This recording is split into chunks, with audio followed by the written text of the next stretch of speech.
This episode is brought to you by the Thrive Tribe. Check it out at chasingbrighter.com/Thrive Tribe. Welcome to Superwoman Diaries, where each week we share personal stories and open up about our journeys. At Chasing Brighter, we know that being a woman today is complicated. We want to get vulnerable. We know that vulnerability is where real connection happens. Get ready to dive deep and connect as we reveal the real and raw moments behind the scenes of our lives. Hey, Kelly, how are you doing today? I'm doing good, Jessica. How are you? I said Jessica. Yeah, I don't that's really say new. that too Okay, often. so I am really struggling and I want to talk a little bit. This new administration running our country has been, I don't want to get like super political, but I just want to talk about how it's really impacting me. So, to understand, I'm a licensed clinical social worker, and I have a master's in social work, right? So, what is social work and what do social workers do, right? We're about social justice and marginalized communities. And so, I spent a lot of years, like, you have to take classes on race and racism in the master's program. And so a lot of the stuff that was announced today is really kind of like devastating to me. And and so I also, let's tie that with I have PMDD. I'm 46 and in my late 30s. I had kind of noticed a lot of mood shifts and stuff kind of happening. And so PMDD is a chronic mood disorder that can cause severe depression, irritability, and tension before menstruation. So a week before menstruation, you can be insane. Okay. So what can happen for people extreme? Sadness, hopelessness, irritability, anger, feeling overwhelmed and anxious, fatigue, headaches, insomnia, mood swings, all these wonderful things. So I realize that I'm also kind of irritable on where I am in my cycle. And I just, anybody out there who is listening who is struggling, what we have decided to do at Chasing Brighter is to bring light, to bring joy. I watched a thing with RuPaul, and RuPaul said, there is darkness, and you can look at the darkness, but don't stare. Choose to be the joy, light, and to create. And so I don't want to act like we're idiots and we're not aware of what's happening out there. We do acknowledge it. Follow us on social media. We do advocate for, what we believe in, but also we just want to be a source of joy and light for people. So did that all make sense? Yes, it did. I was going to say a couple things. First of all, 100%, I was texting you. Did you watch the Chiefs game? We were traveling. Okay. We were Because the traveling, back so of their helmets, they have choose love. yes, yes. And I just think that we have to we choose love Yeah. and kindness. Mm-hmm. And I agree that there are a lot of things that are concerning to me. I shut off all news for a while and now I'm back in it because I think we choose love and kindness, but especially with everything that's happening, we absolutely need to stay informed, need to, even to what you were just saying, to watch it. Part of this is like listening to multiple news sources and truly being aware and really seeking out the facts of what's happening. Even some of the news can really perpetuate a lot of fear and anxiety. The headlines can just like really, it's clickbait. It's terrible, some of the stuff just to Yeah. get you to read, where it's very much misconstrued. And so, I think that I'm trying to I think we're all Yeah. trying to navigate this in a way, but we are in our lives right now. We get up, Yeah. we're making breakfast, we're staying healthy, we're keeping our family safe. And I know that there are a lot of families that don't feel safe right now, and my heart and prayers go out to them. Right. And Even like the school lunch thing, like, is Becca going to lose school lunches? Like, am I going to have to start packing lunch? First world problems. We can hardly figure out what we're going to pack for tomorrow's field trip.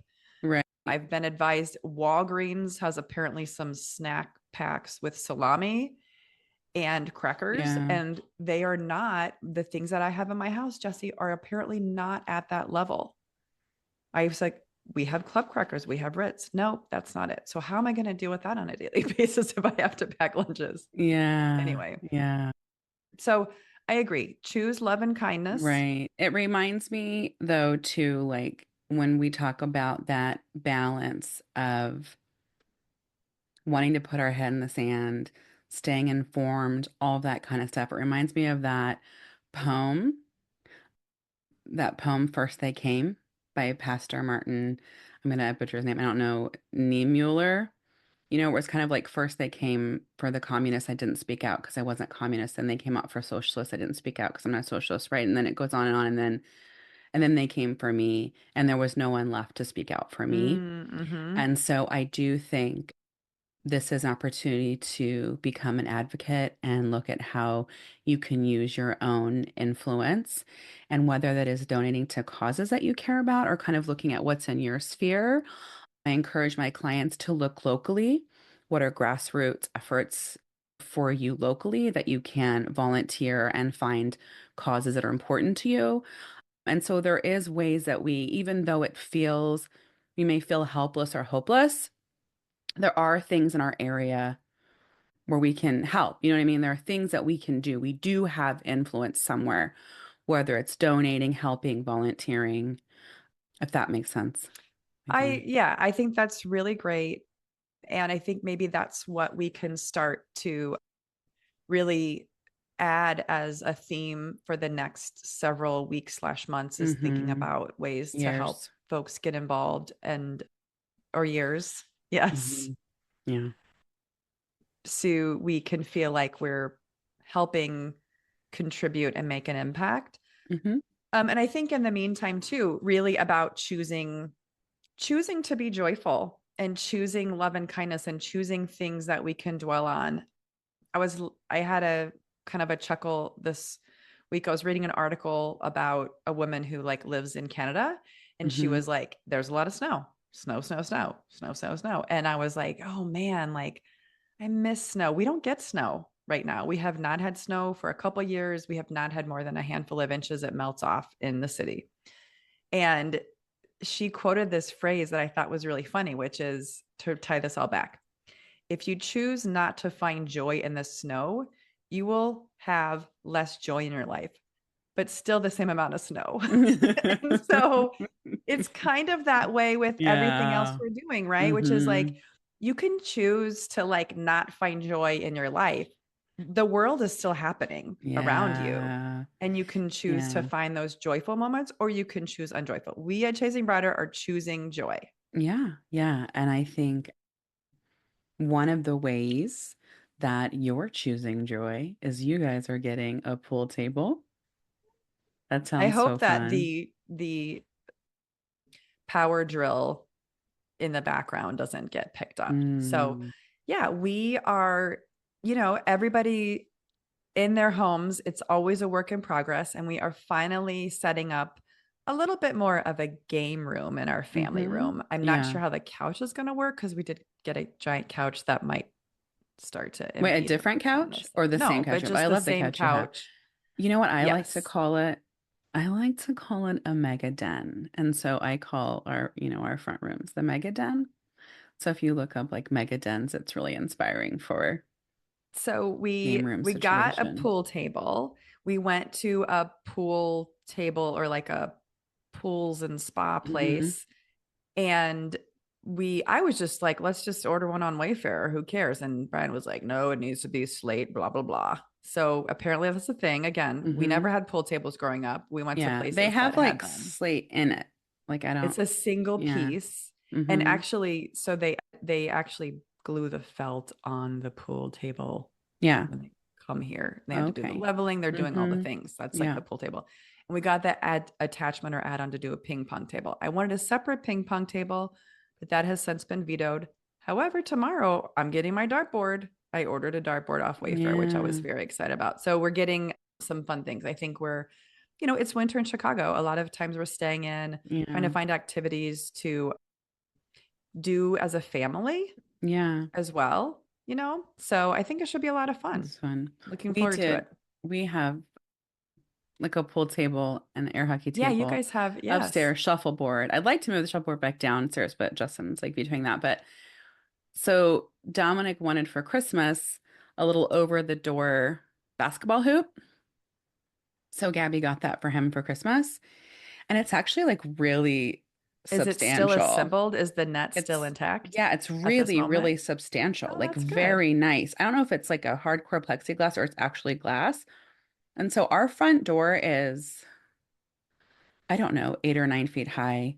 So Dominic first put it like in, he was saying it wouldn't go over the door in his room and the door wouldn't close.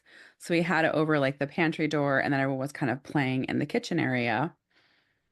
And then they went and put it, which I think they've ruined. The They front went and put door. it like we have plantation shutters, and they like put it over the plantation shutters. Oh, And no. then, they're like, it's a house full of teens. So then I was like, why don't you put it over the front door? And they were like, it doesn't fit. It doesn't work. So mom goes over there. I get a ladder. I put it up. It fits perfectly. And John was like, it didn't do that when I tried to do it. So and our like the hoop can flip up, but the door is really high. It's like nine. I think it's a 9 foot door. I don't know. Anyway, so we have it in there, and that room already has the pool table and like wood floor. So they're just, we now have a basketball court in our front room. And I just remember when my husband wanted a pool table in the front room a million years ago, I was like, that's tacky. I'll never do that. And a lot of people in Vegas do it. And Yeah. we've had people comment like, oh, I can't believe you have that you let you have that in your front room. But it's kind of like these are formal rooms that aren't, hadn't been used. And now we know when kids Yes. come over, they all gravitate toward all of those I areas. I'm a huge fan of sort of thinking differently about the function of spaces in homes. Right, right. And everyone always just wants this traditional dining room or all of those things. And that may work for some people Yeah, who appreciate that. yeah. Um, but in a lot of ways, it's like figuring out how to really make the most use of spaces as gathering points, Mm-hmm. right? So you've created this space that's a gathering point for people when they come over. I mean, your house is Right. very open anyway.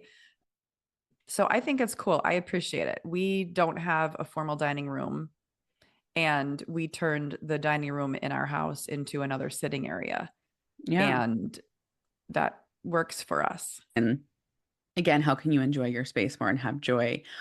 I do want to talk about my son had told me that a friend was taking his lunch, and I totally just don't remember that situation. So I don't remember how it came up. A friend was like Eating his retrieving lunch. his, I okay. don't remember. Again, have no brain. So then he's telling me the friend is eating his lunch. And I don't know how it came up. And I was like, what? And he was like, remember, I told you, Mom. And I think he told me right before winter break. And I was like, tell me the situation. Kelly, I know this child's parents. This child has been to my house. Puts his hand out to my baby boy and says, I'll have my usual. And he is eating more than half of my son's lunch. And when my son had told me at first, it's because this child was eating his lunch during recess. He was eating his own lunch during recess and had no food left. And then was asking my son, and my son was like, so we are a Title I school, which means that we do have, it has to do with like the like socioeconomic background of a majority of the students or whatever. So we have free lunch. Free Hmm. lunch for everybody. Everybody has free lunch. Hmm. Okay. Same for And mine, right. for And Becky. so there's lunch for this child, number one. Number two, I know for a fact this family went on a trip to Hawaii. So I'm like, listen up. This isn't a less fortunate child who's looking for some lunch. You have the finances to get lunch, okay? So my first and third children are incredibly empathic and have anxiety. So this is like so to ask him to like tell this child no and to let somebody down and to set a boundary is like was like Oh, no, horrifying no, for no. him. I can't imagine him saying no Yes. to anybody Oh, because he's okay. just such Yes. a sweet. Yes. He's so loving and sweet. Hmm. And so I'm like, I'm so I'm horrified to tell you what I give Giovanni for lunch, but I will share one item. You made it Giovanni's so that it wasn't the incredibly usual. picky. No, so this kid is taking, let me tell you what this You're kid is going to taking. shut Think this about this down. economy, people. Bacon. Okay. So Giovanni eats like nothing, but he loves Hmm. bacon, and I'm like Yeah, he's trying to been get eating this kid bacon for lunch protein. for years. Yes, he may have high cholesterol, I don't know, but like if you think about how obsessed we are with protein, I'm trying to figure out how to get this kid protein, right? So he has bacon in his lunch, which I already think I know that's weird. The kid is eating his bacon. Oh He no. goes, "Oh, I'll have like one or two slices of my bacon." And I'm like, "Listen, Did he say it in sir." I a was whispery like, voice, or was it and very matter here's of the fact? thing too. So as a parent, like it's just like you have to like really listen, and he's very scared to tell me, and you know his Yeah. teen siblings. So Oh, they are if like, I oh, you know rewind your a little rights. bit, this child, okay, we'll call him little Timmy. So when we pick up the kids, Giovanni is a walker. Okay. School is out at 3. The whole school was cleared out and he was not getting to my car until 3:15 because Timmy was waiting for his sister. And Timmy was like, "You have to wait with me, Gio." And Dominic was like, "I don't know who this Timmy is, but you tell Timmy no." And Timmy was like, "If you don't wait for me, we're not friends." So this is already how Timmy is, right? We're all over Timmy. So Giovanni was coming very late after school because he was hanging out with Timmy, who was his friend, who was telling him, "You have to wait with me." So we had to practice over and over and over. You need to tell Timmy, "No, you have to come to my car."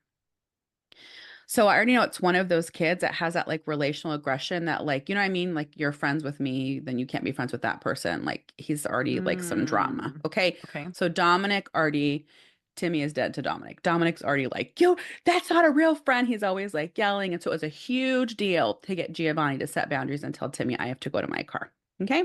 Now Timmy's stealing his bacon. He's stealing his chips. He's taking like all of his lunch. And so on a Friday, I'm like, "This is what we're going to do, right? We're going to have all these talks." Well, it was a 3-day weekend. This was a few weeks ago. And all of a sudden, Gio was like, "I don't want to go to school." And he was like screaming about not going to school. And, you know, his anxiety comes out like defiance. And so it was so exhausting that he's like, "I don't want to go to school. I don't want to go to school. I don't want to school. I hate school. I don't want to school."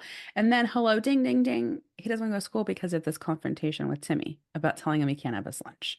So we do a lot of role play.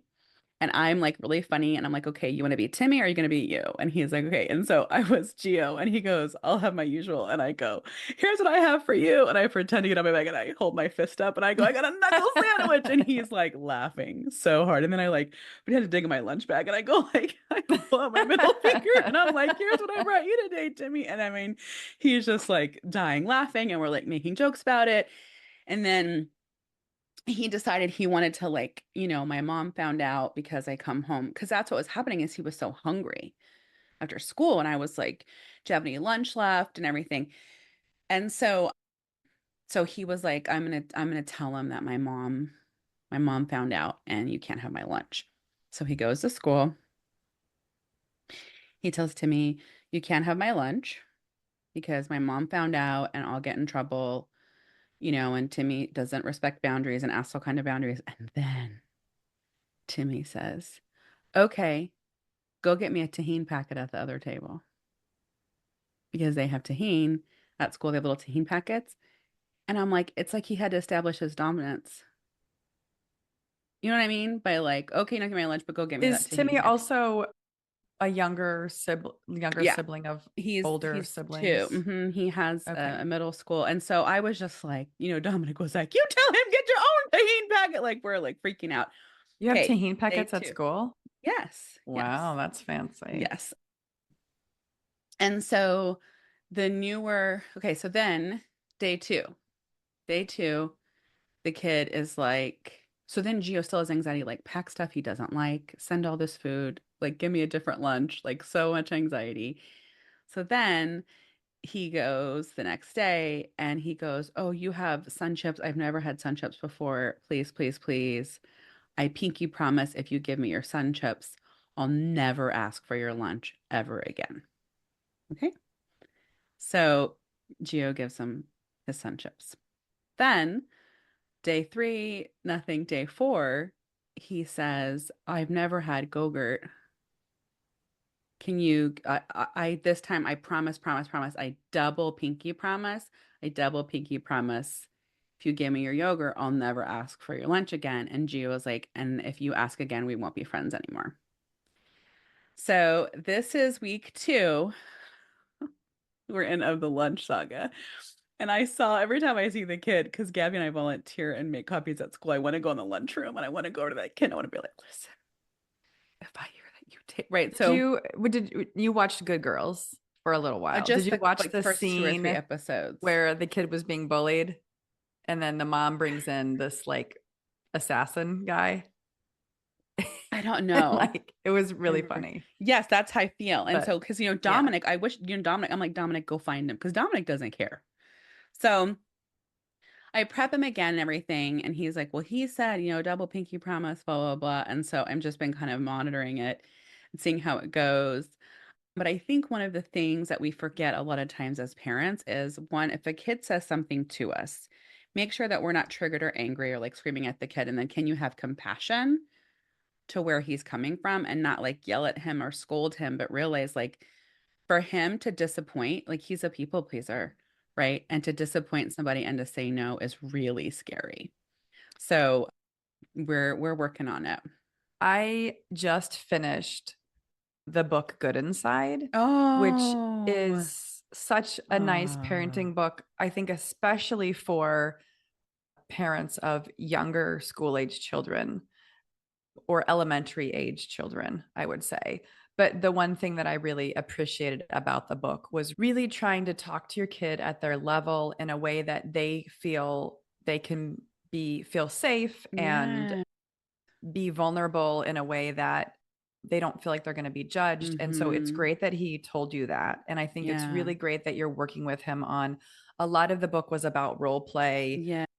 about like really getting to your point, like getting inside your kid. Like the one thing I took away from it is you'll have this really great run of many days strung together where your kid's fantastic, life is going good, and then something happens and you're having this difficult moment and day. And it's like, Yeah. instead of falling into the like forcing them to be the way you want them to be, it's sort of like taking Yeah. stock and being like, my Mm-hmm. kid is actually a good inside. They are innately a good kid. And we have such a hard time as adults Yeah. applying kid level thinking, right? We sort of start to think Mm-hmm. about them as adult thinking, which I feel like is the miss. But anyway, Yeah. I think it's great what you're doing, Jess. Yeah. And, it's such a great, especially for his age, a Yeah. great journey for him. I mean, Yeah. part of that life, right, is Mm-hmm. figuring out your friendships and Well, yeah, and boundaries. And so one of the things is it reminds me, I love the book. If anybody's out there, an empath and you're really worried about other people and letting them down, the book Sensitive is the New Strong. And she had in there an example that makes me realize like Timmy isn't a bad person. Timmy right.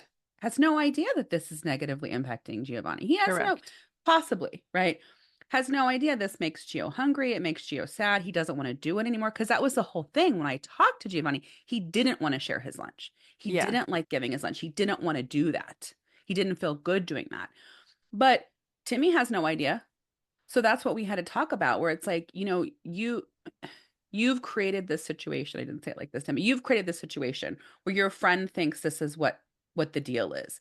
So sometimes we get in these relationships where like, let's say we're watching our friends' kids. Let's say we're saying, hey, bring your kids over anytime. And all of a sudden your friend is dropping their kids off every single weekend. Is your friend a horrible person? No, right? You created that situation. So first you want to give the kid the benefit of the doubt. So that's what we need to talk about boundaries and if friends cross boundaries. Is that a good friend? And also respecting, because I said I'll tell the teacher, do it when I call the school. I know his mom's gonna make me text his mom, right? So we're monitoring the situation and we've decided that next we're going to text his mom and he doesn't want the school to know. So if this doesn't stop, if he tries to quadruple pinky promise at this point, I will be texting his mom. But it's funny because Gio told him, like, why don't you bring more lunch? And he was like, my lunch bag isn't big enough. And Gio was like, then get a bigger lunch bag. And then he said, I can't because it won't fit my backpack. So Gio was trying to solve these problems. But I said, what's going on? And he says he has way more in his lunch now. So hopefully Timmy has expressed to his mother, I need more lunch. I also kind of wonder if Timmy's mother is trying to give Timmy all of these like super healthy foods. And Timmy's like, I want sun chips and Go-Gurt. What Gio has, you know. You know how sometimes we pack our lunch for the ideal thing, but that's not realistic on what our child will eat. So anyway, so we're monitoring the situation. And I know I had the same issues. Even my high schooler was like feeding half the school, and I was throwing all kinds of things in her lunch for some people. In that situation, she was enjoying sharing. They were all getting free lunch, and the high schoolers kind of get the way our school works with free lunch is, let's say the lowest grades eat first, right? So the lowest grades get what the lunch is supposed to be, and then by the time you get to high school, there might be like leftover something else that didn't. Let's say it was pizza day, they Mm-hmm. ran out of pizza, and then the high schoolers get like slop. So you don't want to get so my kids are always saying how disgusting the meal is, and so Gabby was like sharing with those friends, but those friends did not have the means to do that, and she wanted to share. And so in those situations, like I did throw in like extra stuff for her to like share with other people. So again, it's just kind of understanding your kids and meeting them where they're Yeah. at, you know. So that sounds Yeah, like a great exactly. book 100%. to check out No, too. yeah, I agree. And if you don't want to read the book, the book is by Dr. Becky Kennedy. She also has a great podcast, and there's a lot of other Yes. resources, Mm-hmm. especially for a lot of us who have older kids. I think even just reading some of the resources and articles, you can get some good stuff. So we'll put Yeah. those links in the show notes from today's episode. Sounds good. Thanks for listening today. Don't forget to subscribe so you can hear our latest episodes as soon as they drop. If you loved today's episode, share with a friend. Join us each week as we bring you inspiring stories, expert interviews, and actionable tips to help you navigate the challenges and opportunities of midlife. From wellness to personal growth to connection and beyond, we've got you covered.